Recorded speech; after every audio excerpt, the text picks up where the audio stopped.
Cricket లీగ్‌లో మన సంజు శాంసన్ ఇరగదీసేస్తున్నాడు.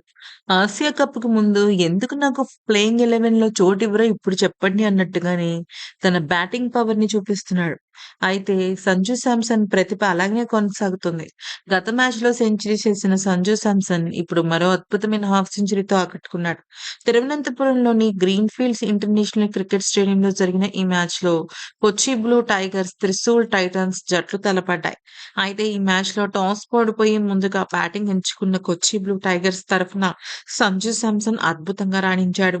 ఓపెనర్‌గా మైదానంలోకి వచ్చిన సంజు శాంసన్ 46 పంతుల్లో 89 పరుగులు చేశాడు. ఈ 89 పరుగులలో శాంసన్ తన బ్యాట్‌తో 9 అద్భుతమైన సిక్స్‌లు, 4 అద్భుతమైన ఫోర్‌లు బాదాడు. అంటే అతను ఫోర్‌ల ద్వారా 76 పరుగులు చేశాడన్నమాట. అంతకు మునుపు కొల్లం సైలర్స్‌తో జరిగిన మ్యాచ్‌లో సంజు శాంసన్ బాగా ఆకట్టుకున్నాడు. ఈ మ్యాచ్‌లో 51 బంతులు ఎదుర్కొన్న సంజు 14 ఫోర్‌లతో, 7 సిక్స్‌లతో చెలరేగిపోయి 121 పరుగులు చేశాడు. మరోసారి తను తుఫాన్ బ్యాటింగ్‌ను ప్రదర్శించాడు.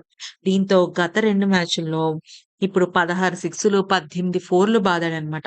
మొత్తం 200 పరుగులు కూడా చేశాడు. ఈ ఫామ్‌ను కొనసాగిస్తాడన్న నమ్మకం ఉన్న సంజు శాంసన్ ఆసియా కప్‌లో కూడా సెంచరీ చేయొచ్చు. ఈ దెబ్బకి పాకిస్తాన్ జట్టు వణికిపోతుంది. సంజు శాంసన్ విషయంలో ఊహించని బ్యాటింగ్‌తో దిమ్మ తిరిగి బొమ్మ కనబడుతుంది.